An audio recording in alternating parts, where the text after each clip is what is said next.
Pues hermanos, estamos en el capítulo 2. Esta parte, esta sección del 1 al 11, Pablo ha estado exhortando, inicia, es interesante porque esta parte inicia exhortando a los hermanos del uno al 4, haciendo una exhortación y menciona cuatro sí y menciona algunas condiciones en las cuales Pablo no está dudando de que los filipenses estuvieran en esa condición.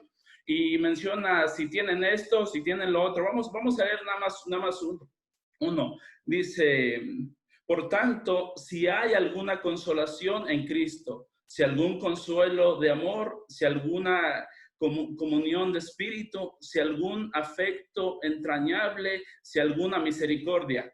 Pablo exhorta a los filipenses y les dice, si ustedes están en esta condición, y luego dice lo que deben hacer y lo que deben dejar de hacer. Entonces Pablo inicia del 1 al 4 con una exhortación a sus amados filipenses. Un comentarista dice que su exhortación es firme, pero no está separada del amor, del sentimiento que el apóstol Pablo sentía por la iglesia. Hermano, cuando nosotros pensamos en esta palabra exhortación, muy a menudo podemos pensar en un regaño. No es el propósito de la exhortación, no es regañar. El propósito de la exhortación es animar a que hagamos algo que hemos dejado de hacer. O a lo mejor lo estamos haciendo, pero no lo estamos haciendo como deberíamos. Y el apóstol Pablo, porque pensemos en el contexto del cual hemos estado hablando, la iglesia de los filipenses era una iglesia ejemplar, era una iglesia que amaba al apóstol Pablo y era una iglesia que era amada por el apóstol Pablo. Entonces, debemos entender, hermanos, que la carta del apóstol Pablo a la iglesia de los filipenses fue una respuesta de una información que le llegó a Pablo hasta la prisión. Entonces, Pablo no es que haya tenido una revelación, aunque ha tenido revelaciones, pero Pablo no está hablando al tanteo. Cuando Pablo dirige una carta a la iglesia de los filipenses, sabe exactamente qué es lo que estaba pasando. Y no es que Pablo tuvo un sueño. Creo que entendemos que Epafrodito fue a Roma y le llevó información de la iglesia, de cómo es que estaba pasando. Entonces, hermanos, es por eso que Pablo exhorta a la iglesia del 1 al 4. Hemos hablado bastante del tema, no pienso ahondar en ello. Y después de eso, Pablo exhorta del 1 al 4 y después de eso pone un ejemplo, pero no es cualquier ejemplo, es el mayor ejemplo de humildad. Y ante este ejemplo, después retoma la exhortación. De una manera general, ese sería el pasaje en el cual estaremos reflexionando en esta mañana, donde Pablo retoma la exhortación a sus amados filipenses y les dice, por tanto, en mi primer punto, bueno, el tema sería ocupados en vuestra salvación. Hermanos, yo sé que este tema, este versículo en particular, ha causado muchos dolores de cabeza porque hay algunos grupos que enseñan que la salvación se pierde. Seguramente usted lo ha escuchado, yo lo he escuchado. Y este grupo, estas iglesias, esa es la realidad, que enseñan que la salvación se pierde, se apoyan mucho en este versículo, en el 2.12 de Filipenses, por esta última parte que menciona, ocupaos en vuestra salvación con temor y temblor. Pero ¿qué es lo que dice el pasaje y qué no es lo que dice? Eso es lo que en esta mañana deseo con todo mi corazón, que Dios pueda estar hablando en nuestra vida a través de su palabra. Entonces, el tema es ocupados en vuestra salvación. Algunos títulos de la Biblia le pone, por ejemplo, la mía tiene luminares en el mundo. Creo que es parte de nuestra función como creyentes de ser luminares en este mundo, y al final lo vamos a ver en el versículo 15. Y el primer punto dice la obediencia del creyente a Dios, y Pablo empieza con eso. Entonces, iniciamos ahí en el 2, hermanos. Dice, por tanto, por tanto es como lo que une lo que se ha dicho y lo que se va a decir. Y podemos pensar exclusivamente en el ejemplo de Jesucristo, en ese ejemplo de humildad, ese ejemplo único y en el cual nosotros haríamos bien en seguir ese ejemplo. Entonces Pablo está pensando, esta sección es del 1 al 11. pero pudiéramos pensar en el contexto más inmediato, en los versículos del 5 al 11, pensando en la humillación de Cristo y de igual manera en su exaltación. Pablo ha venido exhortando a los filipenses a la unidad. Ahora, Pablo sabía que si una iglesia o si sus amados filipenses podían estar unidos, había unos requisitos que cumplir. Y lo llama la humildad, hermanos. Si nosotros queremos ser una iglesia unida y debemos querer ser una iglesia unida, es inevitable que nosotros seamos personas humildes. Y muchas de las veces tenemos un concepto equivocado de nosotros mismos, exigimos cosas que realmente no nos pertenecen, exigimos tratos que realmente no nos pertenecen.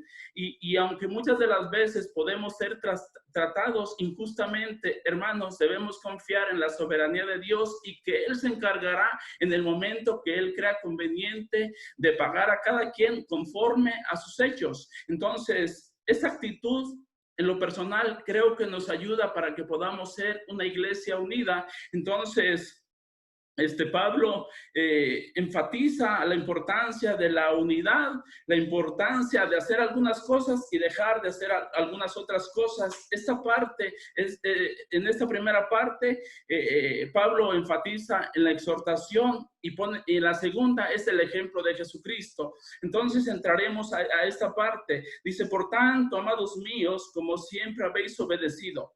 Siempre, bueno, Pablo sabe que la iglesia de los filipenses era una iglesia que amaba a Pablo, pero era una iglesia que amaba a Dios y era una iglesia que obedecía. Pablo no tendría ninguna razón de decir, ustedes siempre me han obedecido, cuando no era así.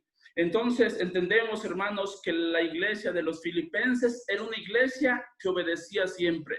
Hermanos, si se tuviera que hablar de nosotros respecto a la obediencia, ¿qué pudiera decir el apóstol Pablo? ¿Qué pudiera decir alguien más de nuestra obediencia? Y finalmente, lo que más importa, ¿qué pudiera decir Dios de nuestra obediencia? Hermanos, nuestro interés y nuestra última preocupación debe ser no lo que opina la gente, sino lo que opina Dios. Y lo que opina la gente sí es importante, pero la opinión de Dios es mucho más importante. Entonces podemos ver que el apóstol Pablo elogia el comportamiento de los filipenses. Dice, por tanto, amados míos, dice, como siempre habéis obedecido. Hasta ahí podemos dejar. Y luego dice, no como en mi presencia solamente, sino mucho más en mi ausencia. Dice, vamos, estas dos partes. Dice Pablo, cuando yo estaba con ustedes, ustedes me obedecían. Ahora dice, ahora que no estoy con ustedes, me siguen obedeciendo. Pero aquí hay algo importante. El apóstol Pablo dice, ahora que no estoy con ustedes, obedézcanme mucho más. ¿Por qué Pablo expresa que los filipenses deberían obedecerle más? Hermanos, sin duda alguna, yo creo, y lo dice en el primer capítulo, que había líderes, había un liderazgo, había un pastor, pero debemos entender que esta iglesia era una iglesia joven. También debemos entender que Dios ministraba a esta iglesia a través del apóstol Pablo. Entonces, por eso es importante. Era una iglesia joven. Sus ministros eran ministros jóvenes, pero debemos entender, es importante que entendamos que Dios estaba usando la vida del apóstol Pablo. Por eso Pablo les dice, no estoy con ustedes y no puedo de alguna manera supervisar el día a día de cómo es que están viviendo. Por eso es importante, en mi ausencia, que me obedezcan mucho mejor. Que cumplan al pie de la letra mis indicaciones, entendiendo que las indicaciones que la iglesia de los filipenses recibía no eran indicaciones netamente del apóstol Pablo, sino eran indicaciones de Dios a través del apóstol Pablo, y estas indicaciones estaban impregnadas de amor y de preocupación por el crecimiento y el fortalecimiento de la iglesia. Y el apóstol Pablo, Dios se interesa que pueda ser una iglesia sana. Había cosas que corregir en la iglesia de los filipenses. Hermanos, así como hay cosas que corregir en nuestra vida en esta mañana. Entonces dice el apóstol Pablo, ustedes son una iglesia que me obedecen. Cuando estaba presente y ahora que estoy ausente, pero ahora que estoy ausente, necesito que me obedezcan mucho más. y las razones por las cuales Pablo necesitaba que la iglesia obedeciera, pues ya se las di, hermanos.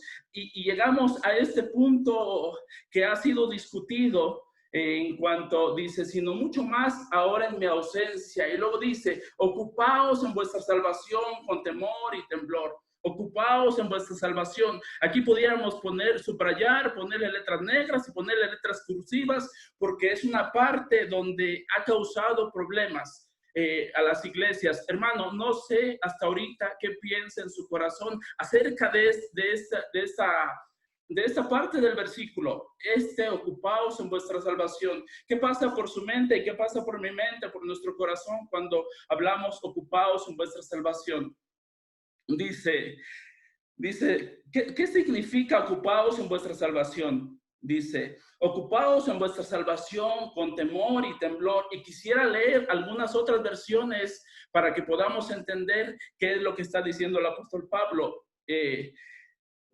Quiero leer una, dice, queridos amigos, siempre siguieron mis instrucciones cuando estaba con ustedes y ahora que estoy lejos, dice Pablo, es aún más importante que lo hagan. Esfuércense por demostrar los resultados de su salvación. Como que ya está tomando otro tono. Dice, obedeciendo a Dios con profunda reverencia y temor. Entonces, hermanos, algunos dicen que ese temor y temblor implica que la salvación se puede perder. Hermanos, nosotros como Iglesia Bíblica Fuente de Gracia enseñamos que la salvación no se pierde. Cuando hay un cuando hay un nacimiento, cuando hay una genuina conversión, nosotros creemos que no hay vuelta atrás. Hermanos, si nosotros hemos sido salvos por gracia, si nosotros no nos hemos ganado la salvación por obras, entendemos que tampoco la podemos perder por obras. Y esa es la razón por la cual nosotros podemos habitar confiados como un león, hermanos. No podemos vivir atemorizados pensando en que la salvación se pierde, porque el versículo no está enseñando que la salvación se pierde. Dice, ocúpense en lo que ya tienen. Ustedes ya tienen la salvación. El apóstol Pablo nunca dijo, ocúpense con temor y temblor en ganarse la salvación. Le dice, ocúpense en vuestra salvación. Ya la tienen, ya sé ustedes, ocúpense en vuestra salvación. Y quisiéramos hacer algunas afirmaciones que creo que nos van a ayudar. Dice, la petición ocupaos significa poner en práctica en la vida cotidiana la obra que Dios ya hizo en nosotros por medio del Espíritu Santo. Hay una obra hecha por medio del Espíritu Santo y el apóstol Pablo dice, ocúpense en eso. Ocúpense vivir como personas que han sido salvas. Y hermanos, entendemos que hay actividades propias de un creyente en las que se debe participar dentro del cuerpo de Cristo y de una manera personal. Después de que somos salvos, nosotros empezamos a crecer en el conocimiento de la palabra de Dios, empezamos a crecer y empezamos a madurar y en un futuro empezamos a servir dentro de la iglesia. Pero hermanos, si nuestro servicio y cada una de las cosas que hacemos no están impregnadas del amor, de este amor reverencial a Dios, o que podamos ser reverentes delante de Dios, no podremos cumplir por el propósito por el cual hemos sido llamados. Y es importante porque entendemos por qué menciona estas palabras con temor y temblor. Dice, con temor y temblor. Dice, no, fíjese lo que no hizo. No les exhortó a alcanzar la salvación, sino a que manifestaran en su vida práctica, cada día y a todo momento. Tampoco dijo, ocúpense en cuidarla porque se puede perder. Eso no fue lo que dijo el apóstol Pablo. Dice, Ahora, yo le decía que el vivir vidas reverentes delante de Dios es importante, hermanos. Es fundamental en la iglesia, en nuestra comunidad como iglesia, o todos aquellos que pertenecemos al cuerpo de Cristo, debemos vivir vidas que reverencien a nuestro Dios, para que se pueda cumplir el objetivo, para que se pueda cumplir la unidad. Entonces, en todo momento y en todo sentido, cuando estamos juntos como iglesia y cuando estamos separados como iglesia, hay una, ahorita más adelante vamos a ver una palabra que es importante, hermano. vamos a ver una palabra que es importante. Dice, ¿cómo me conduzco entre mis hermanos? Solo puede reflejar temor a Dios o la ausencia de Él. Es por eso que Pablo les dice, ocúpense de vuestra salvación con temor y temblor. Con temor y temblor. Voy a leer una versión más. Dice, queridos hermanos, cuando yo estaba con ustedes, siempre me obedecían. Ahora que estoy lejos, deben obedecerme más que nunca. Por eso, con respeto y devoción a Dios, dedíquense a entender lo que significa ser salvos por Dios. Hay una versión más. Otra dice, ocúpense en su salvación con temor y temblor. Es la nueva Biblia de las Américas. Entonces, hermanos, de una manera general, a eso se refiere el apóstol Pablo, a una vida práctica, y que esta vida práctica, como hijos de Dios, como salvos, esté impregnada o esté contagiada del respeto a Dios. Es un temor reverente, un respeto a Dios. A eso se refiere. Yo espero que es posible que este pasaje ya lo hayamos visto en otras ocasiones y que podamos tener la tranquilidad de que no habla de la salvación, pero de alguna manera quise tocarlo de una manera general. Dice, porque Dios, vamos al 13, dice, porque Dios es el que produce así el querer como el hacer por su buena voluntad.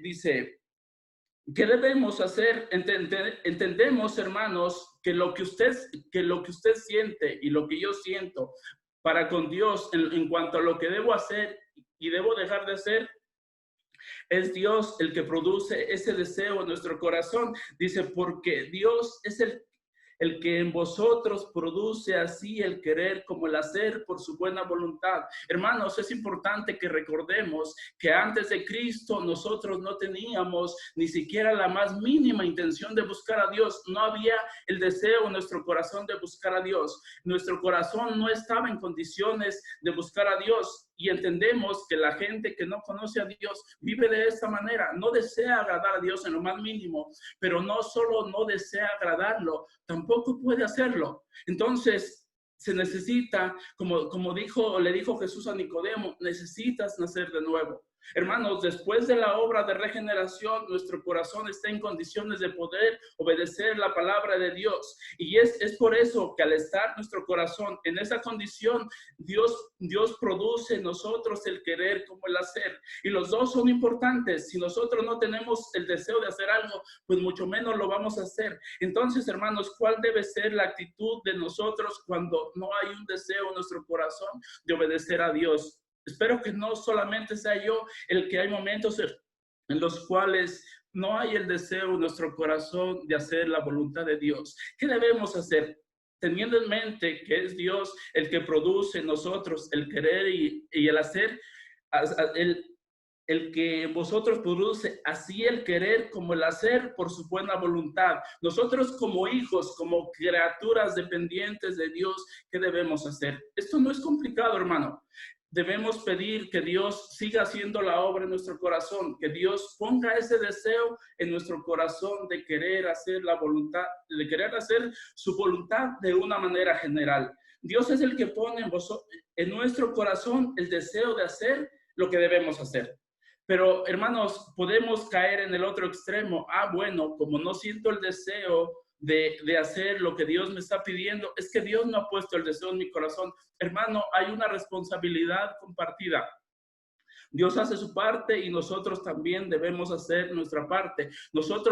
Dios es soberano y nosotros somos responsables. Hermano, nosotros somos responsables de hacer lo que se nos pide hacer, entendiendo que Dios nos va a ayudar. En medio de ese proceso, hermano, Dios desea ayudarnos. Dios desea ayudarnos a obedecer. Quiere estar con nosotros en ese momento difícil. No somos abandonados por Dios mayormente cuando se nos está haciendo difícil obedecerle. Y Dios sabe que estamos batallando en nuestro corazón y Dios desea ayudarnos en ese preciso momento en el cual estamos batallando, con lo que estemos batallando, ser ayudados por Dios. pero muchas de las veces no vamos a Dios a que seamos ayudados. Hermanos, entendiendo que Dios es el que produce en vosotros, así el querer como el hacer por su buena voluntad, vayamos a Dios en el momento que no estemos dispuestos a obedecer. Hermanos, siempre que no haya en nuestro corazón la disponibilidad a obedecer a Dios, no es Dios el que está fallando en su palabra, no es que el Espíritu Santo no está obrando, es que nosotros no estamos permitiendo que Dios obre,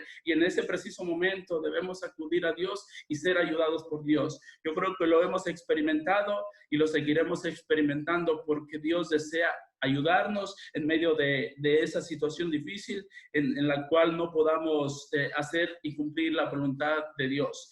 Debemos motivarnos. Pero luego dice, aquí hay algo importante, una exhortación más en el versículo 14. Dice, haced todo sin murmuraciones y contiendas. Hay un pasaje, hermano, que en un momento más lo vamos a leer. A mí me parece bastante fuerte y está haciendo alusión al Antiguo Testamento. Esta parte, lo peligroso que es murmurar.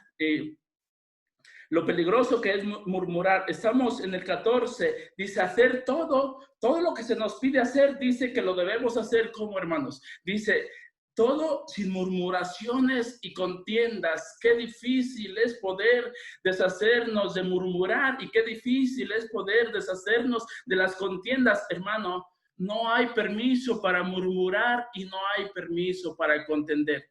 Si usted en esta mañana estaba pensando pedir permiso para murmurar, no hay permiso. Si estaba sintiendo en su corazón el deseo de contender, hermano, desde ahorita le digo, no hay permiso. De parte de Dios no hay permiso. Y tenemos un ejemplo en el Antiguo Testamento donde no fue nada sencillo. El pueblo de Dios murmuró contra su líder y murmuró contra Dios. Hermano, si hay cosas que no se están haciendo bien, hay un procedimiento bíblico, pero no es el murmurar. Dios es bastante tajante en este tema de murmurar. Dice, hacer todo es todo, sin murmuraciones y contiendas.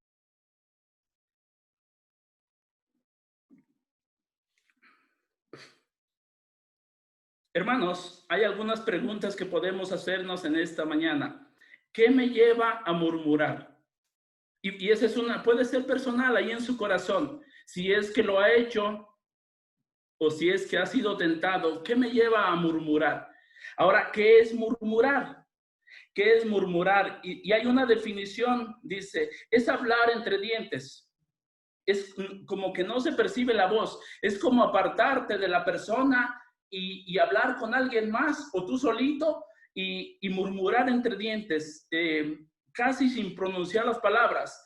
Ahora, ¿qué me motiva a que yo actúe de esta manera? Dice, manifestando desaprobación, queja o enfado. Eso nos lleva a murmurar.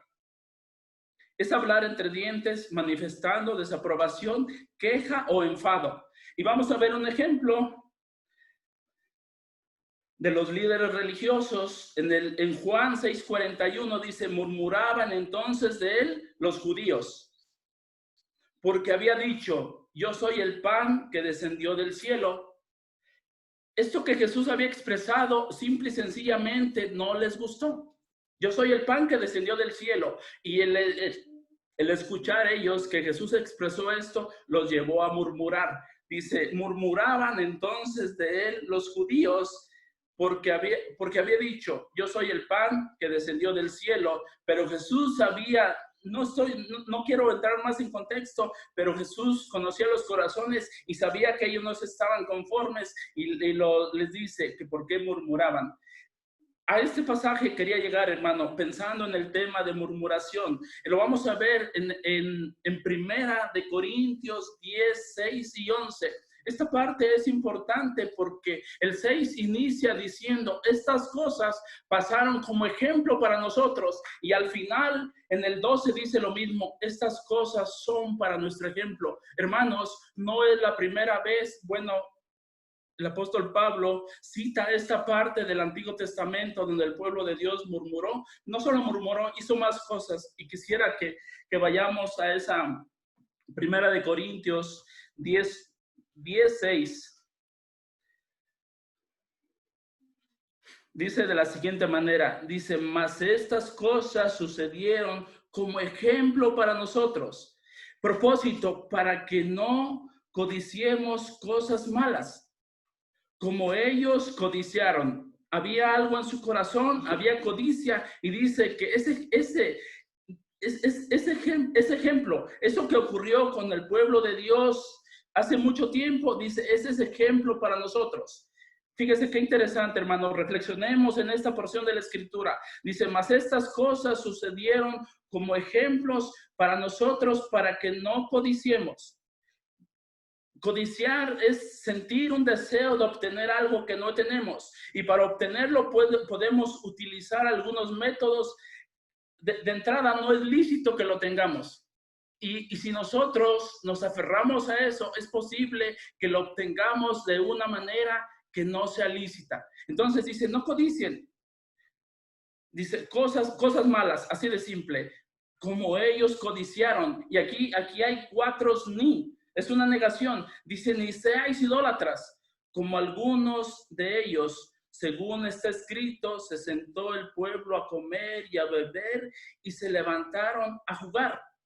Y luego dice el 8, ni forniquemos como algunos, no dice todos, dice algunos, como algunos de ellos fornicaron y cayeron en un día 23,000. Hermanos, 23,000 no son pocos. 23,000 es muchísima gente en poco tiempo, en un día.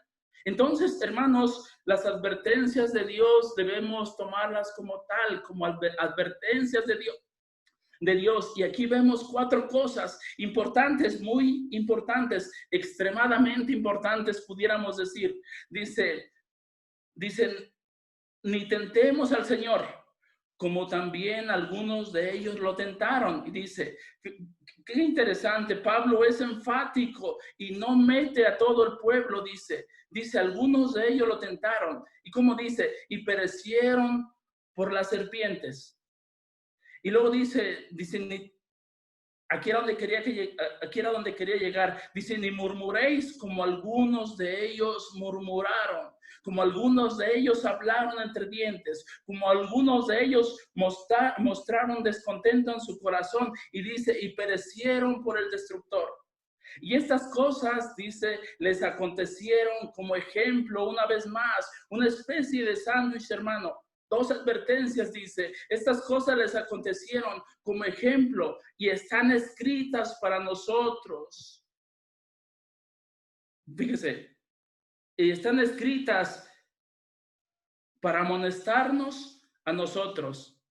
Están escritas para amonestarnos a nosotros. Dice, y estas cosas acontecieron como ejemplo y están escritas para amonestarnos a nosotros.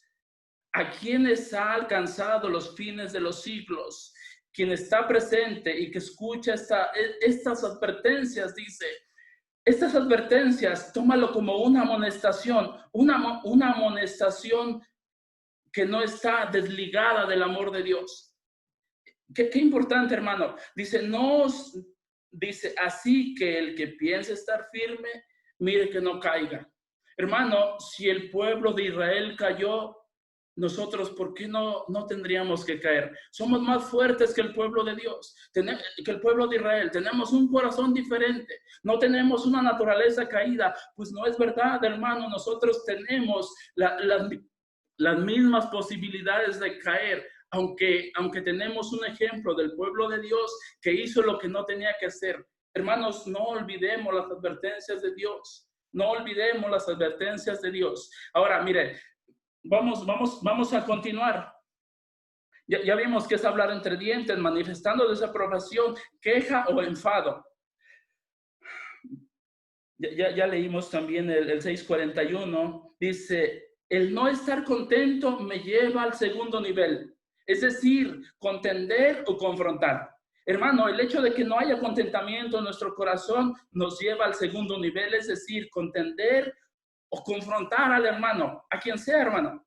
El segundo nivel me lleva Y el pecar me lleva a la disciplina de Dios. Fíjese cómo va de menos a más. Yo no estoy contento y murmuro, pero esa murmuración, el no estar contento me lleva a contender con mi hermano, y el contender con mi hermano me lleva a pecar, y el pecar me lleva a la disciplina. Hermano, podemos parar.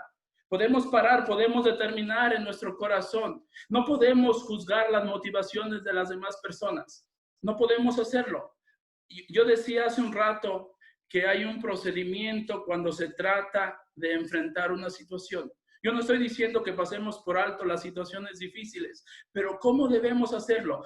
La murmuración no es el camino que Dios ha elegido para que podamos arreglar nuestras diferencias. No es el camino que Dios ha elegido. Hermanos, dice que vayamos con el hermano, que vayamos con el hermano. Este es el camino que Dios ha elegido. No dice murmura de tu hermano. No dice murmura de la iglesia en general. Entonces, hay advertencias bastante fuertes para nosotros. Algo importante, hermano, algunas preguntas que podemos hacernos. ¿Mi disgusto está justificado? ¿Mi punto de vista es el más importante? Estas pueden ser algunas causas por las cuales podemos murmurar y podemos contender, y ya vimos que no hay permiso. ¿Mi punto de vista es el más importante? ¿Estoy buscando la unidad? ¿Estoy buscando la gloria de Dios? ¿Mi actitud refleja humildad y amor?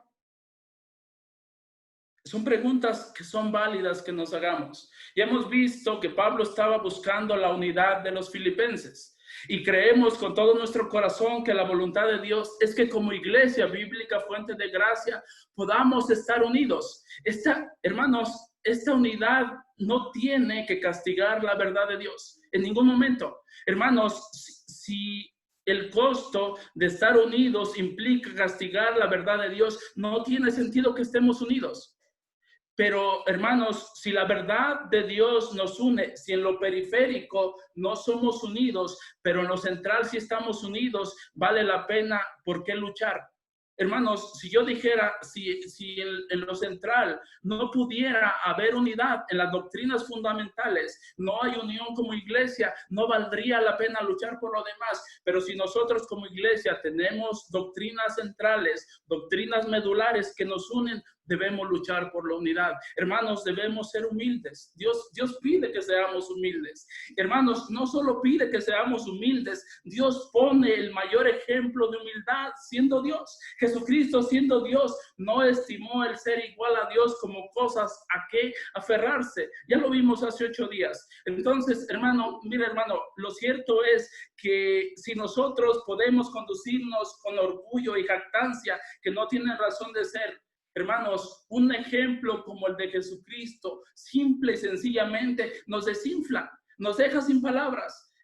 Es por eso tan importante que Pablo, Dios en su providencia, en su misericordia, pone esta parte, estos versículos del 5 al 11, entre estas dos exhortaciones, y dice, vean a Jesucristo.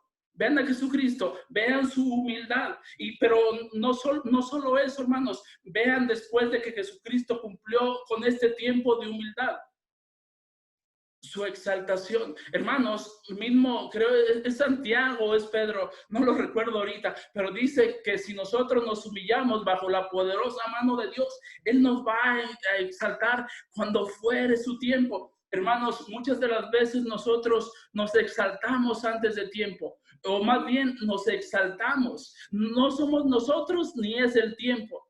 Hermanos, analicemos nuestro corazón cada día. Hermanos, yo entiendo que es una lucha, pero debemos hacerlo, debemos depender de Dios. Hermanos, vale la pena que luchemos por la unidad de la iglesia. Vale la pena que luchemos. Vale la pena que luchemos. Les animo y deseo, hermanos, con todo mi corazón que podamos ser una iglesia unida. Pensando en las advertencias de Dios, pensando en el ejemplo del Antiguo Testamento. Hermanos, que en un día cayeran 23,000 personas, fulminados delante de Dios. 23,000, dice, bueno, si no nos animamos con esa advertencia, a mí me parece interesante cómo es que Dios pone dos ejemplos. Inicia diciendo, este es un ejemplo, y termina diciendo, este es un ejemplo y una amonestación para nosotros. Vale la pena que nos esforcemos, hermano, vale la pena que luchemos. Y terminamos, yo le dije en el principio que esta porción era titulada de diferentes maneras y que era titulada como luminares en el mundo. Hermano, nosotros tenemos un llamado, un precioso llamado y una encomienda a ser luminares en este mundo. En medio de la oscuridad, en medio del pecado, en medio de todo lo que se mueve en este mundo, usted y yo estamos llamados a alumbrar a las demás personas.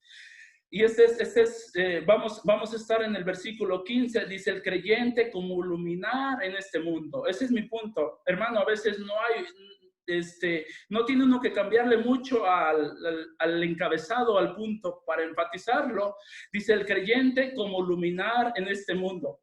Ahora, hermanos, es lo que hemos visto, es como una condición para que nosotros podamos cumplir ese propósito por el cual hemos sido llamados. Dice el 15, para que seáis irreprensibles y sencillos, hijos de Dios sin mancha, en medio de una generación maligna y perversa, en medio de la cual resplandecéis como luminares en el mundo. Dice Pablo, inicia el propósito, dice, para que seáis irreprensibles y sencillos. Cuando escuchamos la palabra irreprensible, simple y sencillamente podemos pensar, es un estándar bastante alto y podemos pensar en perfección, pero hermanos, no es perfección. Aunque se le parece a la perfección, no es perfección, porque Dios sabe que no somos perfectos. Nosotros tenemos en claro que no somos perfectos. Entonces, Dios sabe que no exige perfección. Hermanos, si nosotros pudiéramos obtener la perfección que Dios demanda, Jesucristo no hubiera venido. Eso es para animarnos, no para caer en el otro extremo que debemos evitar. Dice, para que seáis irreprensibles y sencillos. Fíjese, al evitar murmurar y contender, podemos ser irreprensibles y sencillos. Irreprensibles y sencillos, dice. Sencillo significa sinceros y sin doblez. No traer una doble agenda. Hermano, nosotros debemos ser transparentes en todo sentido. Debemos ser transparentes en todo sentido. Solo una cara. Solo una cara. A eso se refiere. Irreprensibles y sencillos, sin doblez, sin una doble agenda, no traer intenciones aparte de las que manifestamos. Eso no habla bien de nosotros, no es la voluntad de Dios. Y luego dice, hijos de Dios sin mancha en medio de una generación maligna y perversa. Hermanos, si nosotros nos camuflajeamos entre las demás personas, no podremos cumplir el propósito por el cual hemos sido llamados. No podremos cumplirlo, hermano, si nosotros vivimos parecido a las demás personas. Por eso dice, hijos de Dios. Y dice Efesios 5:1, como hijos de Dios debemos imitar a nuestro Dios. Entonces dice, hijos de Dios sin mancha. Hermanos, esta palabra sin mancha es sin nada que impida que nosotros podamos testificar de una manera que impacte a las demás personas. Dice, hijos de Dios sin mancha. Sin mancha es sin mancha. Es, hermano, como si estuviésemos viendo una tela de 1 metro por 1 metro o más grande y que esa tela no tuviera ninguna mancha. Como decimos, ni una patinada de mosca, nada, absolutamente nada. Y dice, eso dice Dios. Hermanos, recuerde que es el estándar de Dios. No es mi estándar, no es el estándar de usted, es el estándar de Dios. Y el estándar de Dios es alto. El estándar de Dios es alto. Dice, hijos de Dios sin mancha. ¿En dónde dice? En medio de una generación maligna y perversa. Así describe Dios este mundo maligno y perverso, esta generación. Y dice que en medio de esta generación maligna y perversa, dice que nosotros, dice, en medio de la cual resplandecéis como luminares en el mundo. Hermano, Qué importante que nosotros vivamos vidas consagradas a nuestro Dios. Qué importante que nosotros nos ocupemos en nuestra salvación con temor y temblor. Qué importante que nosotros evitemos el murmurar a toda costa. Debemos hacerlo. Es necesario, hermanos. Hermano, yo no puedo decirle algo diferente. Eso es lo que dice Dios. No siento en mi corazón, y qué bueno que no lo siento. Es mi deseo que podamos vivir de esta manera porque es el estándar de Dios. Hermano, tome esta exhortación de parte de Dios y la tomo yo también. Si no estamos viviendo de acuerdo a ese estándar, debemos esforzarnos. Dios produce en nosotros así el querer como el hacer por su buena voluntad. Hermanos, Dios puede obrar en nuestro corazón. Permitamos que Dios obre en nuestro corazón cada día y en todo momento, en dependencia de la guía del Espíritu Santo. No hay atajos. Hermanos, no hay atajos para la santidad. No podemos tomar un camino donde no tengamos que cruzar, donde tengamos que deponer nuestras armas delante de Dios y humillarnos y decirle: yo te necesito que me ayudes, solo no puedo lograrlo. Es importante, hermanos, que nuestra mente esté informada, que sin la ayuda de Dios nosotros no podemos lograrlo. Debemos, y el versículo 16 dice: asidos de la palabra. Tenemos que apoyarnos en la palabra, en el recurso que Dios ha provisto para que nosotros podamos vivir vidas que le agraden, vidas que puedan ser luminares en este mundo. En esta generación maligna y perversa, así la describe Dios, y si Dios la describe de esta manera, es que eso es. No hay otra cosa en esta generación maligna y perversa, en medio de la cual resplandecéis como luminares en el mundo. No sé si le ha tocado en una noche muy oscura, hermano, ver a lo lejos en un cerro un solo foco. ¿Cómo resalta ese foco? Aunque sea un solo foco, resalta mucho, porque la misma oscuridad que hay a su alrededor hace que resalte. Y dice que nosotros debemos cumplir esa función en medio de esta generación maligna y perversa. Nosotros debemos funcionar como luminares. Hermano, no sé si ha experimentado que la lámpara de enfrente de su casa se apague. ¿Cómo luce ese espacio de su cuadra? Ahora mayormente, si en toda la cuadra se han apagado. Ahora cuando restablecen la luz o cuando en casa se va la luz, ¿cómo nos quedamos todos en tinieblas? Pero cuando llega la luz, hermanos, este mundo está en tinieblas y nosotros tenemos ese precioso llamado y esa responsabilidad de lucir de esta manera. Evitar murmurar y contender. Podemos ser irreprensibles y sencillos, sinceros y sin doblez, no traer doble agenda, como lo había dicho. Ahora, ¿qué es ser irreprensible? Voy a dar algunas definiciones. Dice que no se puede mantener una acusación en nuestra contra. Que no se puede mantener una acusación en nuestra contra. Una persona irreprensible puede que peque y peca. Nosotros pecamos, hermano, pero pide perdón. Confiesa y restituye el daño siempre que le sea posible. Esta es una persona irreprensible. Dice, pide perdón, confiesa y restituye el daño siempre que le sea posible. Y la mayoría de los casos nos es posible restituir el daño con quien hemos agraviado, principalmente con nuestros hermanos. Recuerde que el contexto está hablando a una iglesia y donde nosotros nos desenvolvemos es con nuestros hermanos, con las personas de afuera también, pero mayormente con nuestros hermanos. Ahora, el ser irreprensibles implica dentro y fuera de la iglesia, en lo público y en lo privado. Pudiéramos verlo desde este punto de vista. Dice, ser irreprensible significa ser sinceros o sin engaño. Ser irreprensible, como decimos de una manera coloquial, ser irreprensible significa no tener cola que nos pisen, no tener algo que nos digan.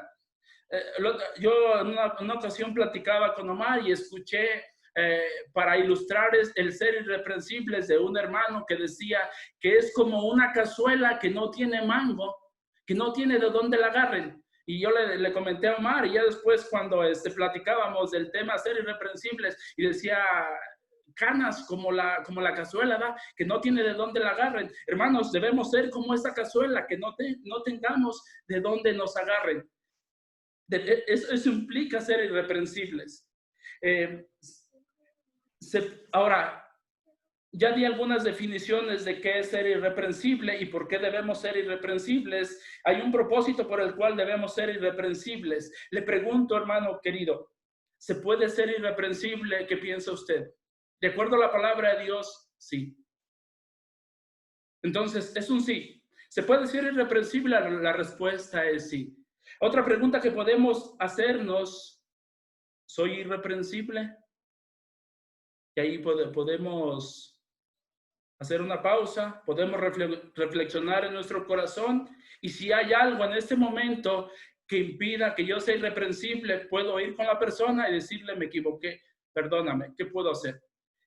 Entonces, ¿soy irreprensible?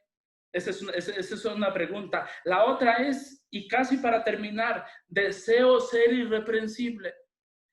Hay el deseo en mi corazón de ser irreprensible. Hermanos, yo sinceramente, yo siento un continuo deseo de vivir cada día mejor delante de Dios, y mejor delante de mi esposa, y mejor delante de mis hijas. Es el deseo en mi corazón. Y la pregunta es esa: ¿deseo ser irreprensible? Deseo ser irreprensible. Ya vimos que sí se puede. Ya vimos que Dios pide que seamos irreprensibles. Hermanos, si Dios pide que seamos irreprensibles, es porque se puede ser irreprensible. Y ya definimos qué es ser irreprensibles. Voy a leer una vez más el versículo sin explicar más. Dice, para que seáis irreprensibles y sencillos, hijos de Dios, sin mancha en medio de una generación maligna y perversa. No sé qué versión esté leyendo, hermano, pero el contenido es el mismo. Dice, en medio de la cual resplandecéis como luminares en el mundo.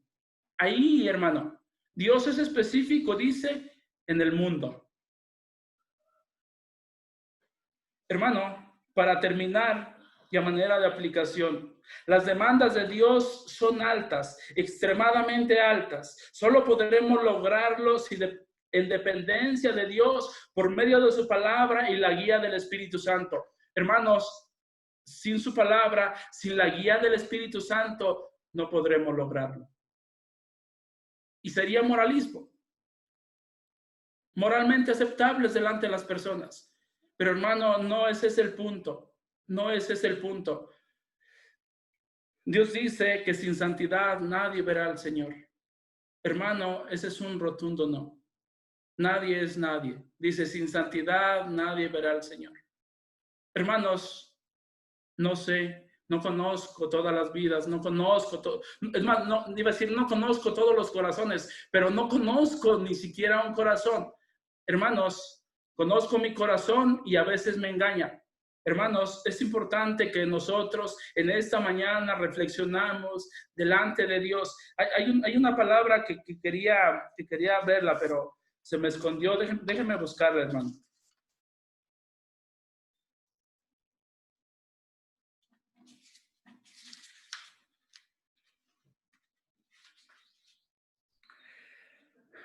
Fíjese, ese es mi primer punto. Dice, ¿cuál es mi motivación para obedecer? Pablo está hablando de que los filipenses le obedecían no solamente en su presencia. Ahora, pensemos, ¿cuál es mi motivación para obedecer? Hay una palabra que dice coramdeo. Esta palabra es importante y ¿cuál debería ser nuestra motivación para obedecer? Dice, coramdeo, dice, coramdeo es vivir toda la vida en la presencia de Dios. Tome nota, hermano, y no lo olvide. Si quiere, no sé de qué manera lo pueda recordar, pero es importante que lo recordemos. Dice, vivir corandeo es vivir toda la vida en la presencia de Dios, bajo la autoridad de Dios, para la gloria de Dios. Hermano, vivimos coramdeo. Eso pudiéramos preguntarnos. Ahora, nosotros vivimos todo el tiempo en la presencia de Dios. Es en lo que pudiéramos reflexionar, todo el tiempo en la presencia de Dios. Todo lo que hacemos o dejamos de hacer, lo hacemos en la presencia de Dios. ¿Cuál es mi motivación para obedecer? Reflexionemos en ello. Hermanos, a la luz de lo que hemos visto en esta mañana, ¿hay algo en lo que debamos cambiar? ¿Algo por lo que tengamos que pedir perdón? ¿O tendremos que reconciliarnos con alguien? Hermanos, reflexionemos en su palabra, en las demandas de Dios. Dios desea que nosotros nos ocupemos en nuestra salvación de una manera general. Hermanos, si nosotros no somos hombres y mujeres temerosos de Dios, vamos a hacer cosas que no resultan de bendición para nuestra vida, pero vamos a hacer cosas en las cuales perjudicamos a nuestra familia y impide la unidad de la iglesia. Dios desea que su iglesia sea una iglesia unida. Hermanos, estamos llamados a vivir en unidad, entendiendo que la unidad es el resultado de vivir una vida en humildad delante de Dios. Hermanos, si queremos un ejemplo, lo tenemos. Jesucristo es nuestro mayor ejemplo. Siempre va a ser nuestro mayor ejemplo. Veamos a Jesucristo. Vivamos vidas para la gloria y la honra de nuestro Dios. Hay algunas cosas que debemos dejar de hacer por nuestro bien y para la gloria de Dios. Amado Dios, en esta